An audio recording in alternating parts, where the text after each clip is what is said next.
Mark is back from Vegas, red-eye flights, days on the strip, late nights, goat cheese balls, all of that, plus his fight with AA coming up right now. Mark is feisty. I'm still tired, man.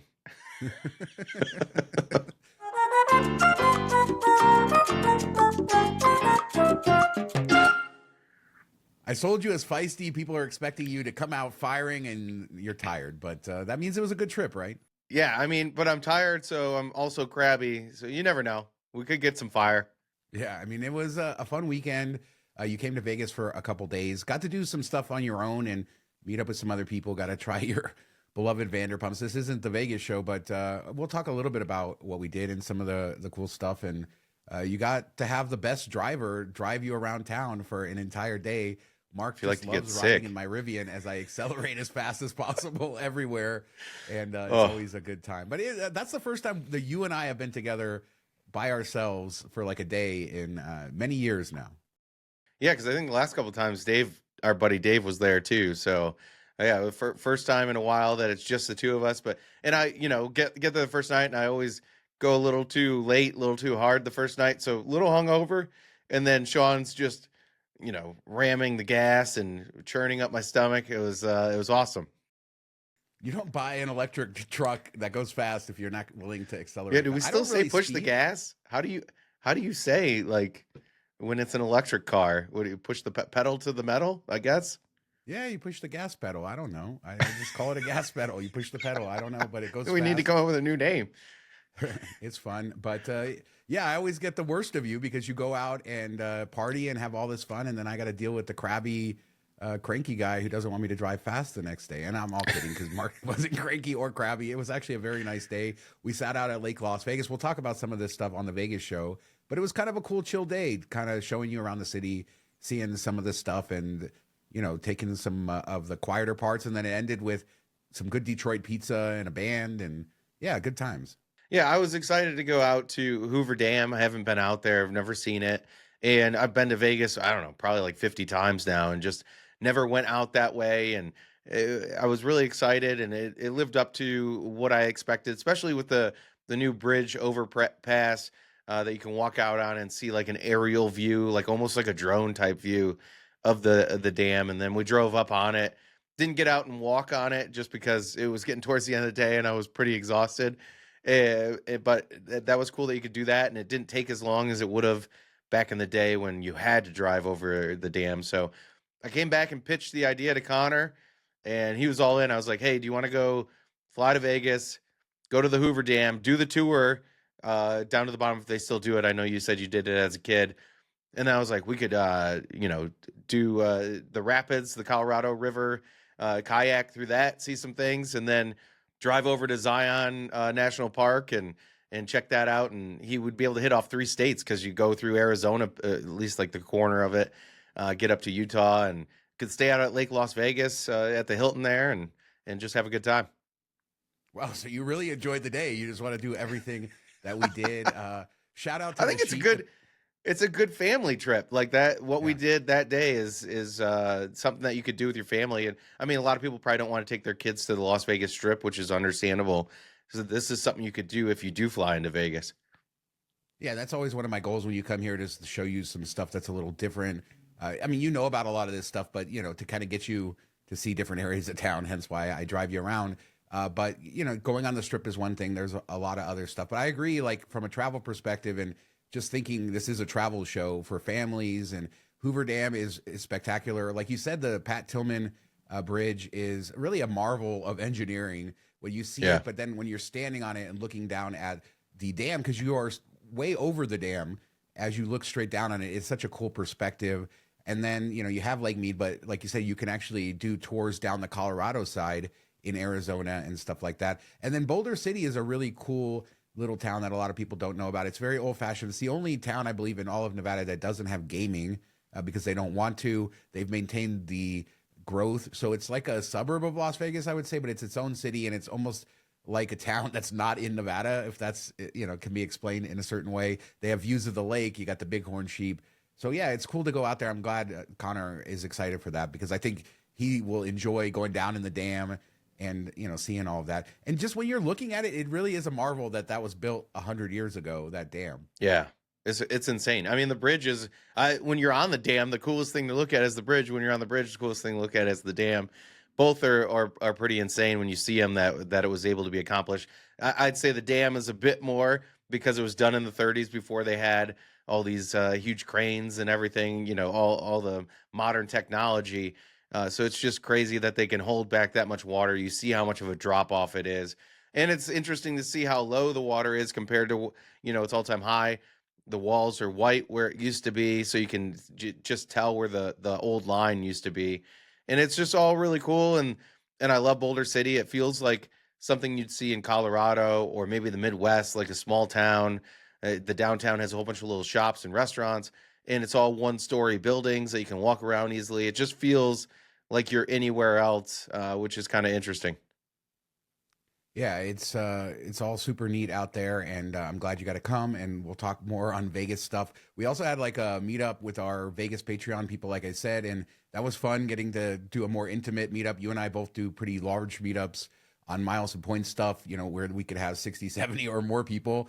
And it was interesting just to have, conversations with a few people and shout out to them because we're not going to have a full, this is our podcast to talk. So this is, we don't have time on our more condensed shows in order to kind of talk about that. But we went to Brewdog, and that's just in general. I think you have opened my eyes up to this. But Brewdog in Las Vegas, whether you come to Las Vegas or not, it's kind of a modern bar, but it has like all the games that you would expect, but then an outdoor rooftop bar. And like we talk a lot about rooftop bars, how they've become better and they're going everywhere. It really has become one of my, I don't even drink alcohol anymore, but it's become one of my favorite things in the world is to go on a rooftop bar because you get these cool views of wherever you are. And it doesn't matter what city you're in now because it seems like this has become a very big fad and it's a good one. But if you're in Vegas, that Brewdog rooftop bar is pretty cool for people who want to get this very unique kind of view of the strip.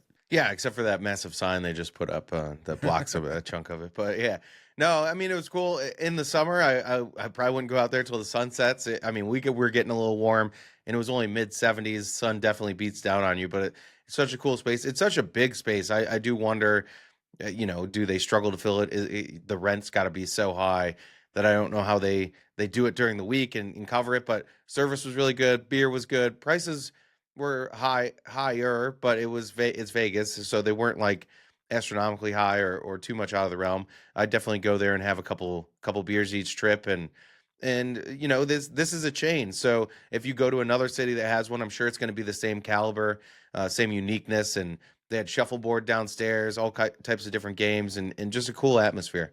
So before we move on from the Vegas stuff, takeaway, what was your favorite thing you did in Vegas? Oh man, probably Hoover Dam. I would say was the most unique thing, and the thing I was looking most forward to. I did like sitting out at Lake Las Vegas and kind of hanging out, but it also aggravated me a bit that I didn't think they took advantage of what they had built there as well as they could have. They didn't have any, we talk about rooftop bars. They didn't have really anything out on the water. It was adjacent, but just didn't feel like they intertwined the lake as much. And maybe that's just because Vegas doesn't know how to do lakes.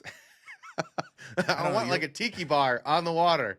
Yeah, they should have something out over the water, and they don't have that. But it is a cool spot, and for anybody coming to Vegas, worth checking out. There's a Westin out there. There's a Hilton out there, too. So if you want a more sort of relaxing place to get off the strip, you can do it. No casino out there anymore, though, so it's more of a chill thing. Before we move on from Vegas, New York, you stayed there. The hotel room, I really like their new hotel rooms. They're renovated. They're not fancy in any way, but they have like a New York kind of urban subway vibe or something like that. But you didn't seem all that impressed when I talked to you about it. Yeah, I mean the room was okay. It wasn't anything special. It was kind of I don't know, like older Hyatt Regency, even though it's newer stuff. It just felt like mid tier to below mid tier, just below mid tier. The rooms were okay. The elevators sucked there. Took forever to get up or down, and you'd have to skip I was only on the 7th floor, and I'd have to skip an elevator every once in a while because it was so full. And that's just a problem with Vegas. One thing we give Resorts World a whole bunch of crap. One thing they did really well is their elevators. They have that system where like it's broken up into like 3 banks depending on the floor and stuff. New York only had that broken up into 2. So it just and they're slower, and I don't know. I'm talking too much about elevators, but the room was fine. The property's fine. It's just nothing that I'm like, I got to go back. I do think they have pretty decent food there. So that's the one good thing about New York, New York. I like Chin Chin. They have Gallagher's, which I think gets really good reviews. And then the food court is cool that you feel like you're walking through the city. So I think they did that part of it really well. I'm wondering if you haven't had an old room that wasn't. Did it have the white walls and like the brick Yeah. and the subway? Yeah, I mean the Well, design how are the you design comparing is that to a cool. Hyatt Regency? What Hyatt It's Regency ever looked like that? not like that. I'm talking about like the level of finishes and the feel of the room, the space of the room. It just feels like that, like mid tier. You're not super excited about it, but you don't hate it either. You're just kind of like, this is good. It's nice. It was clean. It's nice. I do like how they tied in all the New York stuff. There's theming in the hallways. Yeah, when you're in Vegas, you're used to like high end stuff, and this is just kind of, it's nice. I don't know. It's not something that I'm dying to go back to. I'd much rather go to Nomad next door. Yeah, but Nomad is like a luxury hotel. I think it's. But they're because it's kind of just the a same step up. price at Yeah. times. I mean, that's what I'm saying. Well, I do love me some Nomad. We were just talking about that. It's really interesting. I drove around Mandalay Bay quite a few times this week, driving you, but and then just because I was going in the back way a lot of times, so I had to pass by there. And there is like many signs. I didn't realize how many like ground level signs have the hotel name on it that they had to recently change over to W. But we were just talking about Nomad and how, Hilton, it's been a long time now, almost a year since Hilton bought Nomad. And they said it was going to be a few months and nothing's happened. So we really don't know what's happening there. But yeah, it was an interesting sort of observation that here we are with the W, all the signs changed and still no news on Nomad. Yeah, and the restaurant's still there, which I think is great. And the bar area of the Nomad is one of the cooler little bars, and they have a piano player and a little bit of an outdoor patio stuff. I've always enjoyed my time there. Wish I would have had some time to check that out. But ate at Chin Chin at New York, New York, and really great. Service was amazing. The bartender was great, and then I had two separate managers come up and check on the food and everything. Big portions, probably better for two people. So I ended up spending quite a bit of money because you're ordering a chicken dish and fried rice and stuff, and it comes out like with this huge platter that if I was split with two people, it'd be fine, but it was a little bit expensive for one person. I missed out on my option to have that. I could have had all Yeah. that good Chinese food with you, and I went home to sleep. It's funny because we talked earlier how you didn't get a lot of sleep on Friday night, and then or whatever on Thursday night, and then Friday we spent all day out, and I was driving all around the city, and then we hung out with my wife a little bit, and I got home around 11, and my son was babysitting my daughter, so then I got in a conversation with him till like 2 in the morning. Then I couldn't sleep, and then we had the meetup the next day. So then on Saturday at the meetup, you had slept great the night before, and then I had 3 hours of sleep. So it was karma, I guess. I don't know.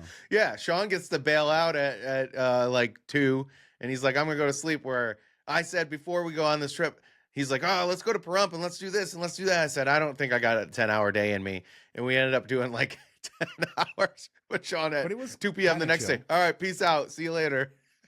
Wait, no, that was always the plan. And by the way, I said, Mark, I will go to lunch with you. I will hang out with you, but I would prefer Yeah. to go home. I know you Yeah. don't mind, going off and doing things and being on your own, beating your No, own drum. In it's fact, fine. you don't get a lot Yeah. of time to do that often, right? Because you're with group events or you're always with people. So, but I did offer to go with you if you were going to be lonely, but I knew you were going to be okay, and I was exhausted. Yeah, I took my computer downstairs and sat up at the bar and got some work done while I ate and chatted with the bartender a bit and then finished off the trip, went to the Capital One Lounge, new open like a month or two ago. I know you've been there, and I went there early. This was the earliest I've ever gone to a lounge on purpose, not like a layover. But I think my flight started boarding like 11:15, 11:10, and I got to the lounge like a 9 o'clock, a little bit before 9. So that was the most time I ever had, and I planned to sit down there and try all their drinks and maybe get a little bit of buzz so I could sleep on the red eye and get some work done, and ended up talking to the bartender for most of the time, Kelly, who was really super nice, and I didn't catch the name of the gentleman that was working with her, but he was super nice too, and we're just talking about they had worked around Vegas at different points. She's a dealer at Green Valley Ranch too, and works the night shift. So she works at Capital One, goes home, takes like an hour nap, then goes into Green Valley Ranch at 3 a.m. and works 3 to 11, comes home, takes another nap, then goes to work at Capital One Lounge at 2 p.m. I'm like, man, this is insane. Yeah, that's a rough schedule, but shout out to her. I didn't really talk too much about it, but I have found really good service there, very friendly employees during my visit.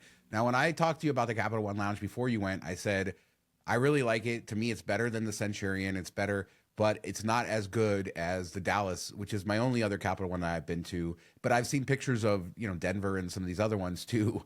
I do, I, I just don't think it's as good as that, but it's still an amazing lounge and my preferred lounge there. And I will still go there, get there early to kind of enjoy it a little bit. What were your overall takeaways with this Capital One in Vegas compared to the other ones? Yeah, I pulled out the app. There was no wait, so don't pull Shawn and keep checking for 5 minutes to try. I'm never going to admit anything to you. You should, the story is that when I was trying to do the Capital One lounge, I'm like parking at the airport and I'm going in the app because I want to make sure that we get on the list if there is one. And I can't find in the app where the list is supposed to be.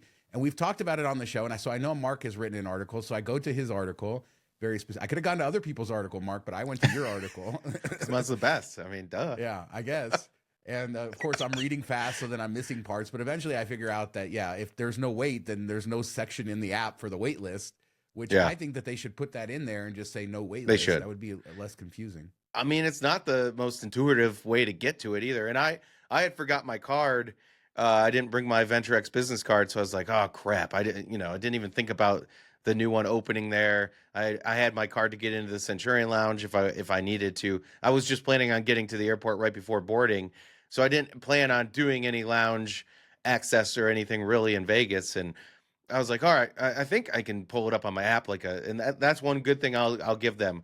Where like you can't pull up your Amex app and show Delta your card, they won't let you in. Now, hopefully, once you've gone, they have it in your account already, so they don't need to see your card. But you could never do that.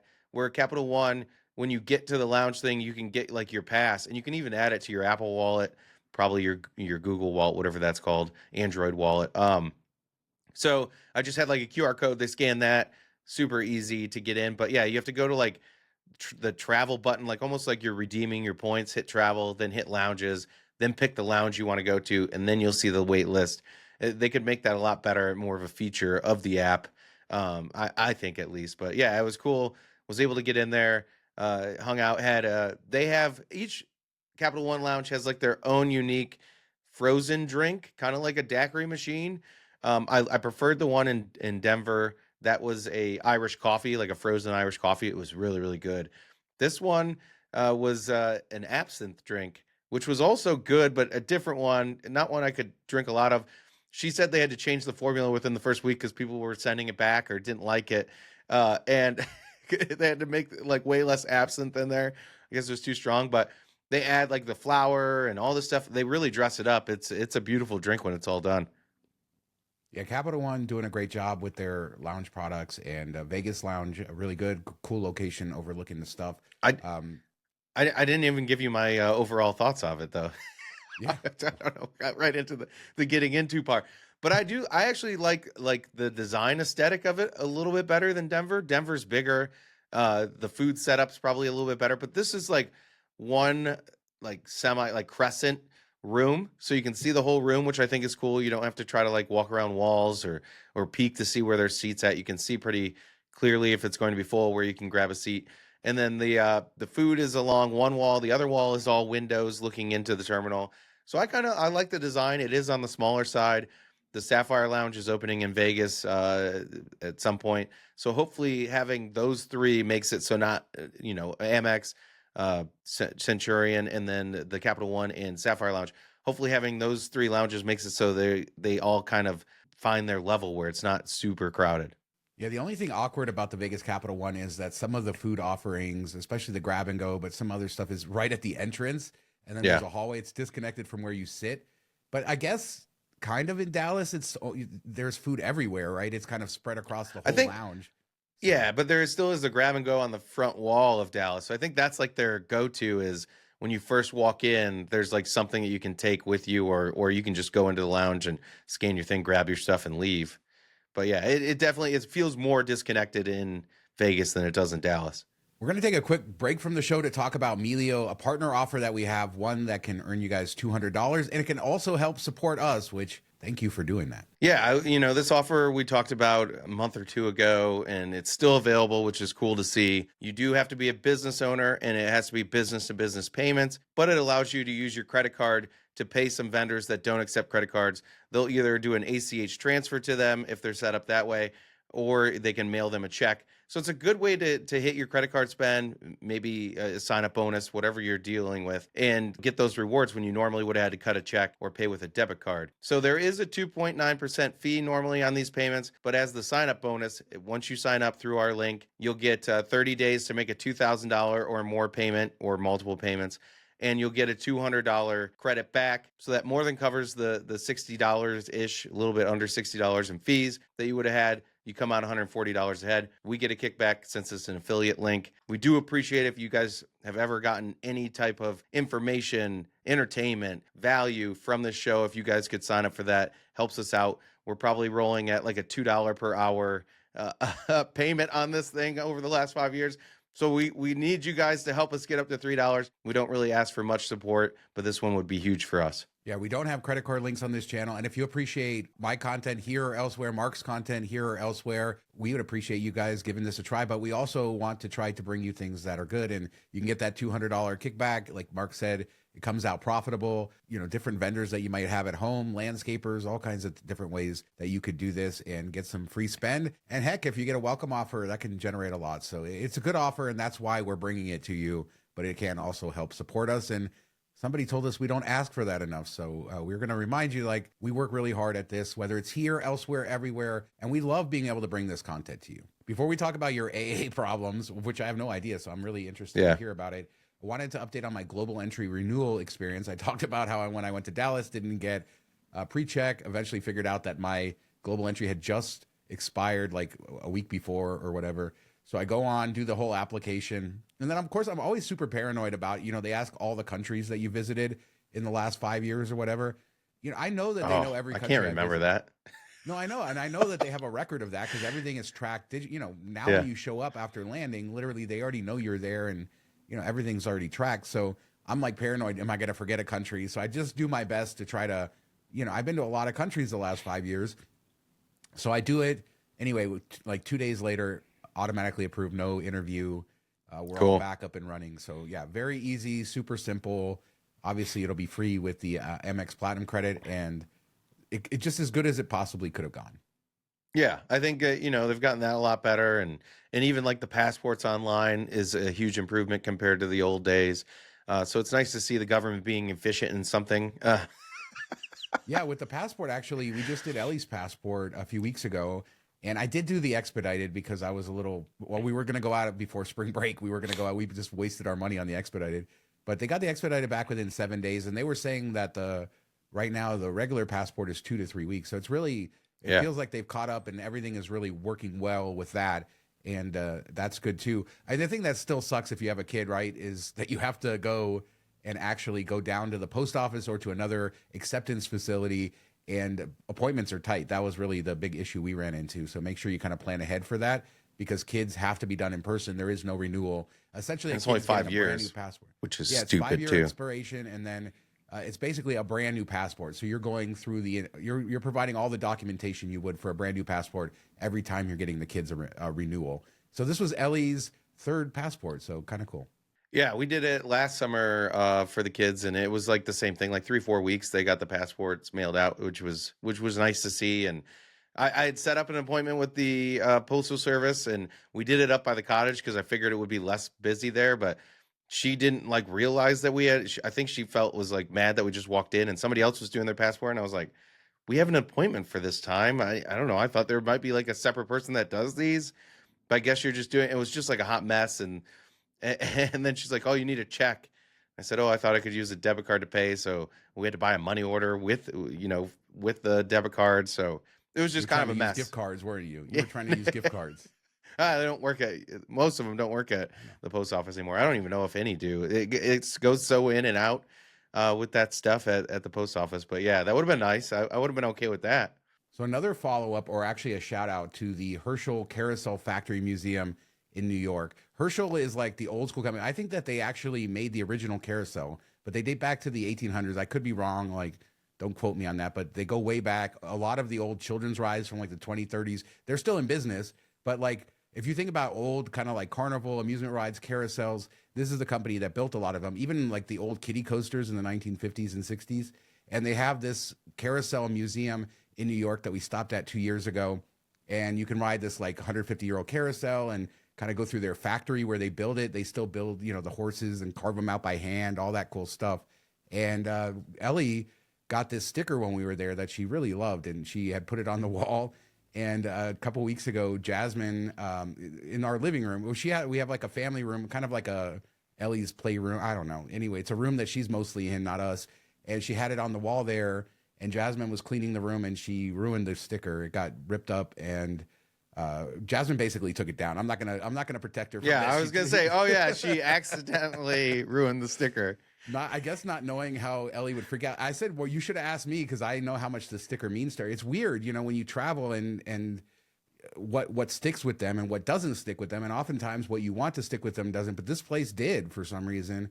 And she was in tears. And so we did find like another version of the sticker on eBay, but I Not was the like, same. You gotta go back. we could, no, well, so I was like, you know what, let me try something. So I got the information. I went to their website, and they have a shop on their website, and they didn't have this sticker on the shop. So I was like, all right, I can't buy it directly from them. So I'll email them. And so I emailed them like this story about how the sticker got ripped up, and with a picture of the ripped up sticker, with a picture of my daughter the day that we bought it at the thing with the sticker. I put on all the guilt and everything. And of course, they sent me a new sticker. They didn't charge us for it. They sent us a couple other little stickers too. And she was so happy when the package came. So shout out to them. I mean, they not even a question. They just sent us a new sticker, didn't charge us, and it's a cool place. Did they? If you're ever in New York, go see that place. Did they? Or did you guys tell her not to put it on the wall now? Yeah, we haven't figured out where to put it yet. We're trying to figure out how to mount it so it's not. It's going to go in a room now, not on the wall. Put it in there, like a frame or something. Like make it something like that. I know it's just a sticker, but I think we talk so much about family travel, and like I said, you just never know what that sort of meaningful thing is for the kids that they will pick up or what they want. And, this was a good story. I mean, it's not going to be the end of the world if we couldn't get another one. Probably would have bought the one off of eBay, but even the fact that they sent it to her just made her feel so good. Yeah, I mean, but it's the same as when you buy them toys and then they play with the box that it came in instead of the actual toy. It's just, I mean, kids can be stupid. It's a travel memory, and it's a thing, right? This is why we take our kids places. Yeah. That's how I see this. It's more rewarding for me to be like, oh yeah, like this place was so cool. And actually, that carousel museum, if you're into anything like I am, obviously it's such a cool place. But we just stumbled upon it. I didn't even know it was there. So we were just driving through upstate New York on our trip a couple years ago and saw a sign for it and stopped in there. Or maybe I did a research of the area we're in. But anyway, I didn't know ahead of time, and a super cool place. And I just want to give them a huge shout out because that's the way to do customer service, and made a little girl happy, and they deserve all the credit for that. But AA's not making little Mark happy, are they? Oh, I'm little Mark now. Okay, cool. I don't know. I was just trying to make a transition. Yeah, so remember last year when Hyatt had the match? Well, they do it like every year, but the match, if you had status with Hyatt, you could do the status match type thing, promotion with American Airlines. And so I did that and wasn't really planning on doing a ton with it, but I had signed up for the business card and put a lot of spend on that to hit the bonus and everything. So I was like, all right, well, let's keep going with this. Put a little bit of spend. The first phase one, I hit Platinum Pro. So I was like, all right, cool. So phase two, wasn't really focusing on it, but I had spent enough last year that I automatically earned Platinum already. And this year I was like, okay, I'm just spending as I normally do. And then we get to the end of the quarter, or towards the end of the phase, I should say. And I realized I was 14,000 LPs, or just under 14,000 LPs short. And I'm like, all right, I have like a couple weeks before the statement cuts. Maybe I should just go for this. I know I can hit it, and I had some other stuff I needed to buy, or some big expenses coming in. So I go for it, and not really thinking about it, that it was like the end of their quarter, the end of their status year, February, and they always take forever to figure out, does this charge go towards this? Do the LPs go here or there? None of that has anything to do with my thing, because it doesn't matter what year it hits on. It had to be done by April 5th. So I spend it, get the 14,000, should keep Platinum Pro going into phase 3, and then I'll decide if I want to do it again or not. And I'm waiting. 17 days go by, still hasn't updated. And then they just closed it over the weekend and said, "Oh, you didn't make it. The status challenge is done." Because I missed it by the thing that took them forever to post the LPs. Yeah, I mean, it sounds like American Airlines. I hate this whole new status challenge thing anyway, and I think this is a good example of why people shouldn't pursue it anyway. I mean, just unless you, unless it's a no brainer. I hate the thing where I have to be on a hamster wheel and keep going at it. But then Yeah. now to know that it's on top of that, to know that you have to deal with this headache or that the processing time. So I mean, so I guess what have you reached out to them or what's the where are you Yeah, at with all of this right now? I reached out to them on Twitter and they're like, "Oh, basically you have to fill out a form and then they'll take care of you." And then they messaged me back this morning. I said, "Okay, thank you." Messaged me back this morning, with some other crap, and I'm like, "I don't think anybody understands this. That I should have hit this. It's your guys' fault that you're taking forever. Usually it's the next day after your statement cuts. The next day your LPs hit your account. It's just because this landed. I had like 3 charges at the end of February on this statement that's taking them this long. If they would have all been in March, probably wouldn't have taken that long. Or if it would have been any other time of the year, would have made it no problem. So I filled out the thing online. They emailed me back like the next day, and it was like the cookie cutter. "Oh, we're sorry, we didn't live up to your expectations. Thank you for flying us." Like the boilerplate, didn't acknowledge anything of what I said or what the problem was. So I responded to that and said, give me a non AI answer and actually read my issue, because this is your guys' fault that this happened, and you're unwilling to make an exception or what. Like, let me know where we're at with this. And I haven't gotten a response back yet, but that's what pisses me off more than anything. Like, don't even respond. I'd rather you not respond than just give me a made up email that AI just like plugged it. "Oh, our bad." Double tap on my chest. "I feel bad about this. We'll do better next time," without acknowledging anything that happened. What are the odds that the response you get this time will be the same and be like, sorry, the same exact cookie cutter a second time? Yeah. I've actually had that happen with AA. Yeah, and this goes back to like what was I complaining about a year ago? Oh, how long it took me to book that flight with gift cards. Took me like 6 hours of my time because their system sucks. And I said, I want some compensation. They gave me 2,500 miles. And I said, that doesn't really seem like it's worthwhile or enough. So she gave me another 2,500 miles.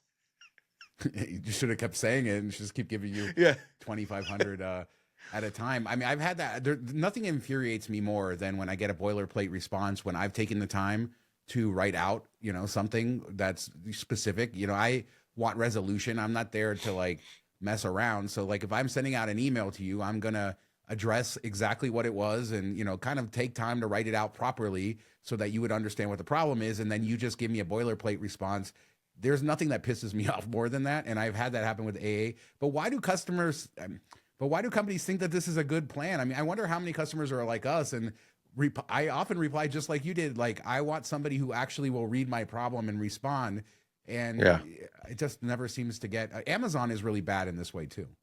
Yeah, Amazon's terrible. And then they won't, until you like do a chargeback and stuff, that you won't talk to somebody that can have the power with Amazon. And same thing here. Like if I got to the right person, I know that this is probably an easy fix, or they would understand it and be like, "All right, well, call back when those LPs post, and then we can go back and retroactively apply them to the thing or whatever." I don't even know if it's worth the hassle, because Platinum to Platinum Pro, is there that big of a difference?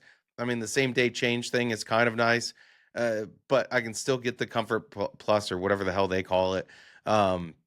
Seats booked when I book my flight. So that's like the main thing I use it for. So I don't know if it's really worth me chasing down, but it's kind of like I did it and now I'm pissed that I put the effort in and didn't get it, that I'm almost willing to fight because it's so annoying to me. I don't even care if I have Platinum Pro, but I want to just make them give it to me because they pissed me off so much with all this crap. But yeah, that's where I'm at right now. I don't know where I'm going to take it. I'm going to wait for this response to come back. I probably should just pick up the phone and call in and spend my hour on hold until I get to somebody that knows what the hell they're doing.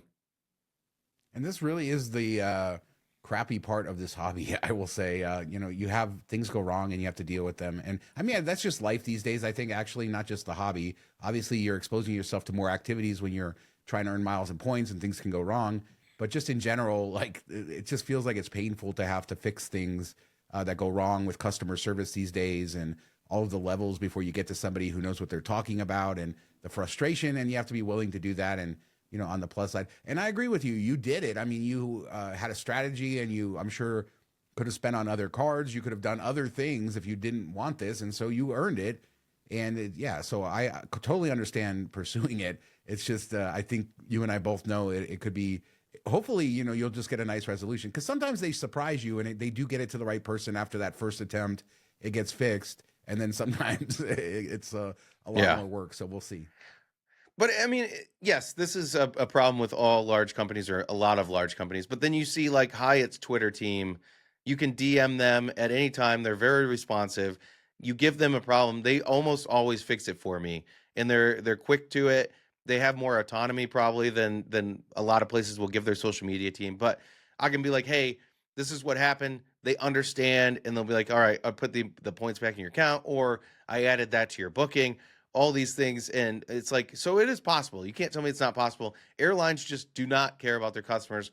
American Airlines, top of that, top of that mountain. But it's just sad to see that this is kind of that industry. It's kind of like everybody says contractors don't show up, try to overcharge you, shady, and it's based on truth. They're not all like that, but there's enough of them that it's based on truth. It's the same with airlines. They really don't care about their customers. You know what airline loves their customers? LUV?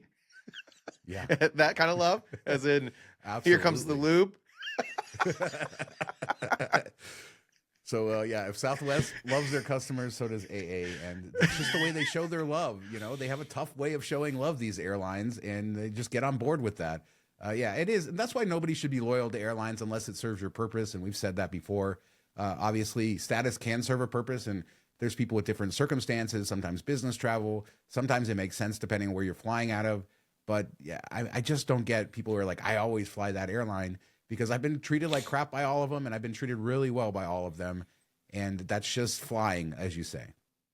Yeah, I love when people are like, I'm never flying Spirit or whoever again because of that one bad experience. I'm like, if you fly any of them enough, you're going to have that exact same experience. There's no airline that's not going to leave you stranded at some point and not have a resolution that's fair. It's just going to happen if you fly enough. So anybody that swears off an airline forever because of that is like, okay, then like it hasn't happened to you on whatever your preferred airline is. You just overlook it because you had so many other good experiences where maybe this was like your second or third or first. So you're just assuming it's always going to be like that. But with that said, shout out to Delta, because they do usually do a little bit better than everybody else. So I will get. And they charge you for it. Yeah, for sure, and that's their reputation. But that has largely been my experience. But even then, we've seen their meltdowns and other issues. Oh yeah, even they are not. But they above the fray. Like when I filed a complaint with Delta, they've actually like picked up the phone and called me, and it wasn't even like a major thing. It was like my parents got delayed and missed a flight or something that I booked. I had to book them on a different airline because they weren't going to be able to get them out till the next day, and it was Delta's fault. It was like a mechanical thing or something, and she called me and said, "Hey, give me the receipts with this. I'll take care of it," and all this stuff. Or like one time I messaged them, my in-flight entertainment wasn't working. Oh, here's 5,000 points. So sorry about that. So they don't give you the boilerplate bull crap most of the time. Usually they come with a correction when you deal with them. So yeah, good show. It was good seeing you this weekend, and I don't know when the next time we'll see each other is, but we see it's weird because we see each other and talk in person all the time. So it is different when you see each other in person. But I'm glad you got to come to Vegas and got to see some of that stuff. I'm excited that you're going to plan that trip with Connor, and I can't wait to see or hear how much he enjoys that sort of stuff when he comes out. And I can't wait to hear. I'm going to predict American Airlines going to come through. They're going to get it to the right person. You're not going to have to jump through hoops, and they're going to fix it. I'm going to cross my fingers. We'll see. Let's hope. Yeah. So let us know. We'll follow up on that. But yeah, let us know what you guys think about anything we talked about today, and the Capital One lounges, Vegas, American Airlines, customer service of airlines. Leave a comment. Don't forget to subscribe. Help us out. Help us grow the channel. Almost at 5,000 subscribers, and many of you are not subscribed, so do us a favor and do that. Thanks so much for listening and watching. Talk to you next time.